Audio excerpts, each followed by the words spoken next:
What are the vectors representing the remaining sides taken in order of a regular hexagon given the vectors A and B represent two adjacent sides? Okay, let us begin.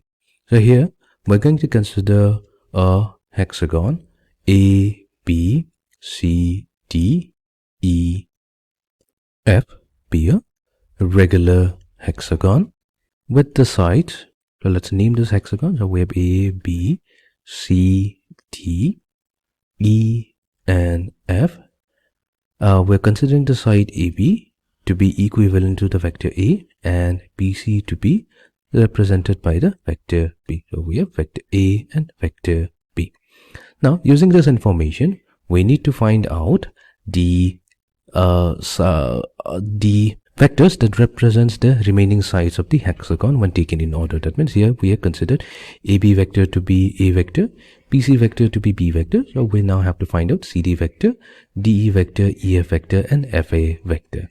Now clearly from this particular figure of the hexagon, we have AB vector. So that will be equals to negative of DE vector. So here we have to consider negative sign because AB and DE are equal. Since it's a regular hexagon, all the sides are equal, but the direction is different. That's why to take into account that AB and DE are anti-parallel vectors, so we have considered here the negative sign. Now what is DE vector? So DE vector will be simply negative of AB vector. And since AB vector is A vector, so DE vector that corresponds to negative A vector. So we have got one of the sides of the regular hexagon DE, which is negative A vector. Similarly, we can also find out EF, and we have vector EF. So this will be equals to negative of vector BC. Again, EF and BC are equal in magnitude, but they are opposite to each other. So what is BC vector? We've considered that to be the B vector. So EF vector, so this is going to be negative B vector. Now we need to find out the other two sides. That means we need to find out CD vector and AF vector. So let's do one thing. Let's join vertex A and vertex C. Joining vertex A and vertex C, we get a triangle. So in triangle ABC, so we can use the vector law, triangle law of vector addition to get A vector added to B vector, and that's going to be equals to AC vector. So here we have AC vector. So now we have AC vector. So let's label this as number 1. Next, what we'll do? We'll join vertex A and vertex D. Now what we'll do in triangle ACD, again we can use the triangle law of vector addition. So here we'll take AC vector added to CD vector, and this is going to give us the diagonal, or this is going to give us the third side AD vector. Okay, fine.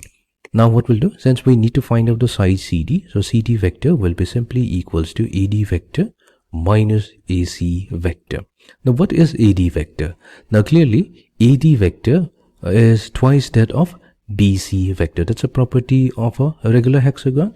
The diagonal AD is going to be exactly 2 times that of the side BC, the parallel side BC. So here we can have, in place of 2AD, where AD vector, we have 2 times BC vector minus AC vector we have already obtained from 1. So that's A vector plus B vector. So we have 2 times BC, and what is BC? BC is nothing but the vector B. So with 2B vector minus A plus B vector, and that's going to give us the vector B vector minus A vector. So we have obtained CD vector as well. So this is B vector minus A vector. Now we don't have to worry about A vector because FA vector is anti-parallel to that of DC vector or CD vector. So here we have, since we need FA, so we can write here now FA vector. So this will be negative of CD vector from the diagram. Now CD we have already obtained. So CD vector is B minus A, which means negative of CD will be A vector minus B vector. So this is the side FA vector. So we have successfully obtained all the 6 sides of the regular hexagon when taken in order. So let's write it down. So finally, thus we have AV vector, so that's given by A vector.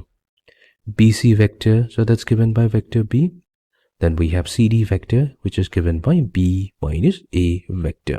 Then we have DE vector, So DE vector will be negative A vector. Then we have EF vector. The EF vector will be negative B vector. And finally FA vector, that's going to be A vector minus B vector.